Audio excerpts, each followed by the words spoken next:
नमस्कार, मी देवेंद्र गटके, उपजिल्हा निवडणूक अधिकारी धाराशिव।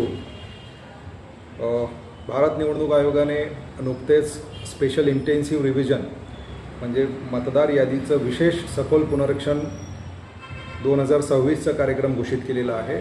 त्याच्यानुसार प्रत्येक मतदान केंद्राच्या ठिकाणी घरोघरी भेट देण्यासाठी BLO यांची नियुक्ती करण्यात आलेली आहे।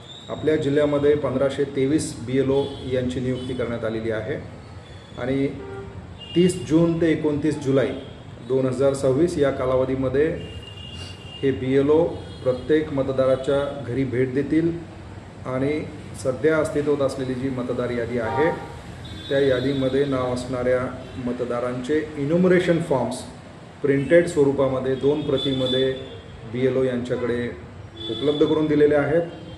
त्याच्यातला पूर्ण तपशील भरून आपल्याला BLOकडे ते फॉर्म परत द्यायचा आहे। एक फॉर्मवर BLO स्वाक्षरी करून आपल्याला देईल आणि दुसरा फॉर्म आपण BLOकडे द्यायचा आहे। याच्यामध्ये महत्त्वाची बाब म्हणजे मतदारांचं 2002च्या यादीमध्ये नाव असल्यासंदर्भातले तपशील आपल्याला मागितला जातो।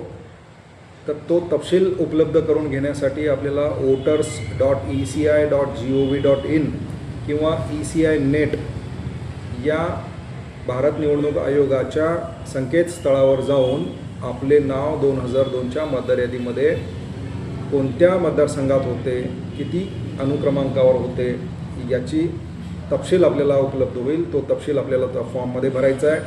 ज्यांचं नाव 2002च्या मतदार यादीमध्ये नव्हतं त्यांनी त्यांच्या नातेवाईकाचं नाव 2002च्या यादीमध्ये कुठे होतं त्याचा तपशील भरायचा आहे आणि सध्या अस्तित्वात असलेली जी काही आपली माहिती असेल, स्वतःचं नाव, त्याच्यामध्ये जन्मतारीख, आधार कार्ड, मोबाईल क्रमांक, वडिलांचं, आईचं नाव, पती किंवा पत्नी असल्यास त्यांचं नाव, ही सगळी माहिती भरून आपण BLOकडे फॉर्म भरून द्यायचा आहे। BLO हे या कालावधीमध्ये 30 जून ते 29 जुलै या कालावधीमध्येच आपल्याकडे येतील आणि ज्या ज्या लोकांनी असे फॉर्म्स भरून दिले त्यांच्या सगळ्यांचा तपशील हा BLO ॲपच्या माध्यमातून भारत निवडणूक आयोगाच्या मतदार यादी तयार करण्याच्या संकेतस्थळावर तो उपलब्ध केला जाईल। ज्यांच्या फोटोमध्ये काही प्रॉब्लेम असेल, फोटो चुकीचे असतील, त्यांना या दरम्यान नवीन फोटो उपलब्ध करून देण्याची सुद्धा सुविधा आहे। त्याच्यामुळे आमचे जिल्हा प्रशासन म्हणून सर्व नागरिकांना असे आव्हान राहील की आपण आमच्या BLOंना सर्वतोपरी सहकार्य करावे आणि आपलं नाव मतदार यादीमध्ये समाविष्ट करण्याकरिता जी माहिती आवश्यक आहे ती माहिती सर्व उपलब्ध करून देण्याची आपल्या परीने प्रयत्न करावा। जर समजा एखाद्या घरामध्ये एकापेक्षा जास्त वोटर असतील तर असं गरजेचं नाही की त्या प्रत्येक वोटरनी स्वतःचा फॉर्म भरला पाहिजे, तर त्यांच्या कुटुंबातला कोणीही जो सज्ञान व्यक्ती आहे तो इतर सगळ्यांचे फॉर्म भरून देऊ शकतो, अशी देखील सुविधा आहे। धन्यवाद।